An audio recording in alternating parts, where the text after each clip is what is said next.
Setelah itu, Ding Dali mulai merawat Yu'er dan memberikan perhatian kepada Yu'er.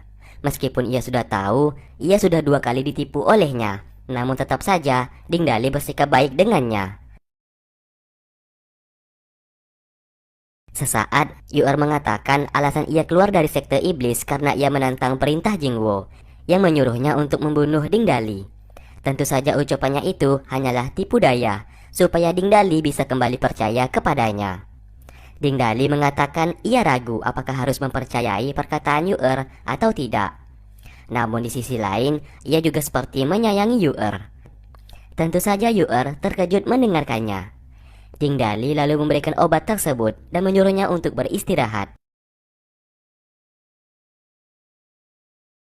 Di malam hari, Lukman menghampirinya. Di sini rencana Yu'er untuk mendekati Ding Dali sudah hampir berhasil, dan Yu'er mau kalau Lukman mengurusi keempat teman Ding Dali yang berada di luar, supaya rencana mereka tidak terganggu. Setelah itu, Ding Dali yang menghampiri Yu'er seketika dibuat lemah oleh Lukman. Tentu saja Yu'er menjadi marah karena ia tidak meminta Lukman untuk menyerangnya. Di sini Lukman mencoba menghapus ingatan milik Ding Dali mengenai kenangan ia bersama Yun, Chen Er, dan Zi, supaya rencana mereka esok hari bisa berjalan lancar. Dan setelah itu, Lukman mulai memanipulasi pikiran Chen Er, Zi, dan Yun. Namun manipulasinya itu tidak mempan kepada Xiao Chu karena ia memiliki tanaman yang menjaganya. Dan setelah itu, mereka bertiga yang sudah terbangun langsung berkumpul di sana. Yu'er mulai memainkan perannya dan meminta pertolongan Ding Dali karena saat ini ia sedang diserang oleh teman-teman Ding Dali. Kini mereka semua otaknya sudah dimanipulasi oleh Lukman, dan Ding Dali melawan mereka semua untuk menyelamatkan Yu'er.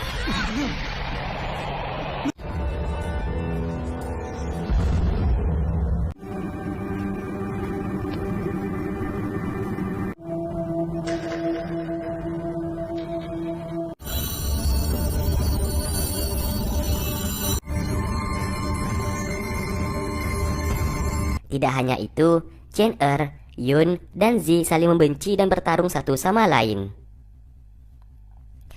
Xiao Chu yang mencoba menyadarkan mereka justru terhempas dan terluka. Untung saja Su Yin datang ke sana dan memainkan kecapinya yang membuat mereka akhirnya telah sadar kembali. Lukman yang berada di atas sungguh terkejut melihat kekuatan manipulasinya bisa dihentikan oleh seorang wanita di sana. Singkat cerita, mereka berdua saat ini telah tiba di kolam keabadian, dan Ding Dali lalu mencoba mengambil tanaman tersebut.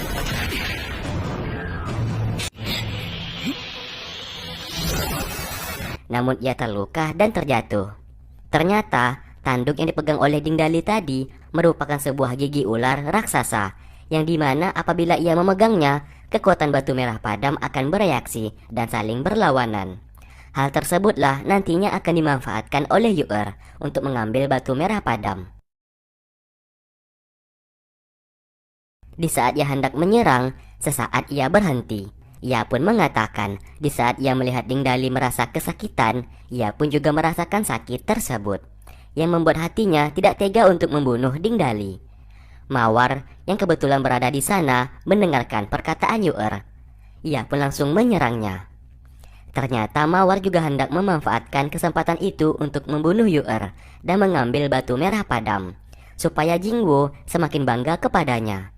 Alasan ia ingin membunuh Yu'er karena ia sangat tak suka kepada Su Yin yang sangat ia benci. Mereka berdua pun akhirnya bertarung satu sama lain.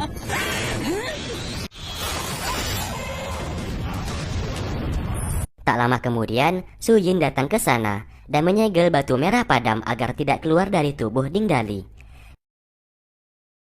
Dan setelah itu, ia membantu Yu'er menghadapi Mawar.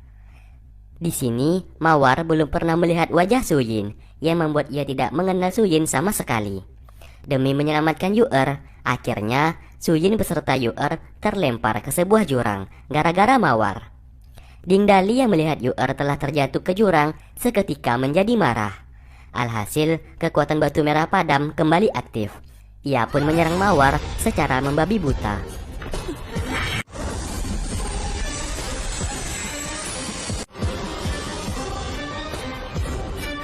Mawar pun akhirnya kalah, dan terlihat teman-teman Ding Dali sudah datang ke sana. Karena terdesak, Mawar lalu pergi dari sana. Tak lama kemudian, ular raksasa yang sudah tidur selama puluhan tahun akhirnya terbangun dan mulai menyerang mereka.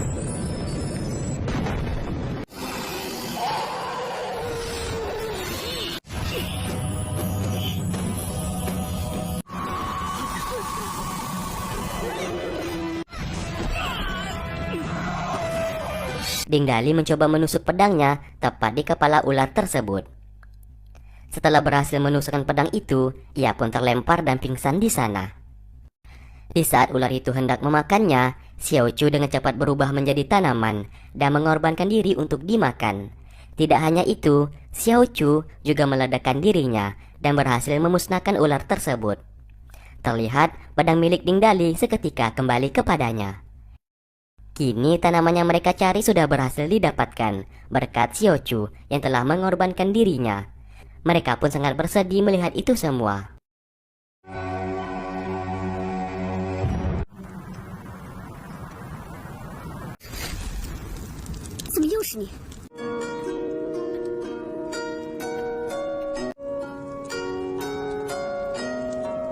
Singkat cerita, Yu-er saat ini ternyata masih hidup, dan Su Yin membuatkan obat untuk luka Yu-er. Namun tetap saja, Su Yin masih diam dan tidak mengatakan kalau ia merupakan ibunya Yu-er. Singkat cerita, Mawar yang kembali ke istana sekte iblis menceritakan kalau Yu-er telah tewas. Hal tersebut membuat Lukman menjadi marah, karena sedari awal Lukman ini memang menyukai Yu-er. Tidak hanya itu, Mawar juga membohongi Jingwo dan berkata kalau orang yang membunuh Yu-er merupakan seorang wanita yang tidak ia kenal, yang secara tiba-tiba mengganggu dan menggagalkan misinya untuk merebut batu merah padam. Mendengarkan pernyataan dari Mawar, tentu saja Jingwo tidak percaya. Ia tahu kalau Mawar telah berbohong. Jingwo lalu menamparnya dan hendak membunuhnya. Mawar akhirnya mengaku kalau dirinya lah yang telah membunuh Yu-er. Ia melakukan itu supaya mendapatkan pengakuan dari Jingwo. Dan ia juga membenci Yu-er karena Jingwo selama ini tidak pernah menganggapnya ada dan selalu saja mencintai Su Yin yang telah meninggal. Jingwo yang marah besar kepadanya lalu hendak membunuh Mawar. Reki lalu sujud dan memohon agar Jingwo tidak membunuh Mawar, karena Mawar merupakan adik dari seorang raja iblis, yaitu si Tuba. Takutnya kalau Jingwo membunuh Mawar, Tuba akan datang membalaskan dendam ke mereka. Mendengarkan hal itu, Jingwo tidak jadi membunuhnya. Kembali ke Gunung Zu, mereka berempat saat ini telah berhasil mendapatkan tanaman obat tersebut. Namun sayangnya, Xiao Chu telah tewas demi mendapatkan tanaman itu. Guru Bai berpura-pura tegar dan menyuruh mereka berempat untuk tak usah merasa bersalah, karena Xiao Chu merupakan anak didiknya yang bukan seorang manusia, melainkan sebuah tanaman yang ia ciptakan yang menyerupai bentuk manusia. Tanaman itu pun diberikan kepada Guru Bai, dan Guru Bai pergi dari sana. Di lain sisi, luka bekas ditampar oleh Jingwo kini masih membekas di pipinya. Lalu setelah itu ia bertemu dengan Jingwo. Di sana, Jingwo sesaat memberikan obat untuk menghilangkan luka di pipinya dan meminta Mawar untuk tak usah melakukan tindakan di luar dari perintahnya. Untuk kali ini ia memaafkan Mawar karena Jingwo yakin Yu-er tak akan mati dengan mudah, dan ia percaya anaknya itu saat ini pasti masih hidup. Mawar pun meminta maaf dan tidak akan mengulangi kesalahannya. Kini, Zheng telah sehat dan pulih kembali. Ding Dali sangat senang melihat sahabatnya itu sekarang sudah bisa berjalan dan sehat kembali. Lalu mereka melihat Guru Bai yang menangisi kematian Xiao Chu. Meskipun Xiao Chu merupakan manusia ciptaannya, namun ia menganggap Xiao Chu seperti anaknya sendiri yang ia rawat sejak kecil. Setelah itu, mereka berdua menghampiri Yun yang sedang memanjatkan doa untuk kakek moyangnya, yaitu Tai King yang merupakan pemimpin Gunung Zu pertama terdahulu. Melihat itu semua, Ding Dali memiliki ide. Ia saat ini mau mereka bertiga membentuk sebuah persaudaraan. Zheng setuju akan hal itu dan mengajak Yun untuk bersama-sama mengikat tali persaudaraan. Namun di sini Yun menolak karena sebagaimana yang kita tahu, Yun saat ini tidak menginginkan bersaudara dengan Ding Dali, melainkan saat ini ia sudah menyimpan perasaan kepadanya. Namun Yun memilih untuk diam dan tidak menyatakan perasaannya tersebut. Akhirnya, Ding Dali dan Zheng mengikat tali persaudaraan di hadapan makam Tai King. Dan mulai saat ini, mereka akan saling menjaga satu sama lain. Setelah itu, Ding Dali dan Zheng minum bersama. Zheng mengatakan ia sangat senang bisa bersaudara dengannya. Dan kini ia memutuskan untuk menjadi tabib, sama seperti Guru Bai, agar kelak ia bisa membantu Ding Dali apabila suatu saat nanti Ding Dali terluka. Tentu saja keputusannya itu sangat didukung oleh Ding Dali. Singkat cerita, malam pun tiba. Ia lagi-lagi meniup peluit milik Yu'er dan mengirim sebuah pesan menggunakan burung tersebut. Di lain sisi, Mawar sangat terkejut melihat Yu'er yang kini masih hidup. 因为宗主已经知道不，但这又怎么样？他没有走，图妹的位置比你重要多了。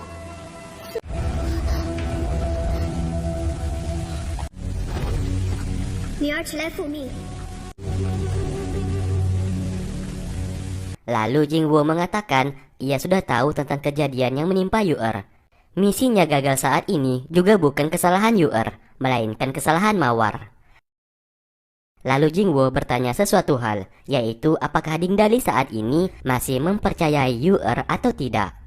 Sesaat Yu'er terdiam sejenak, dan tiba-tiba part keempat pun selesai.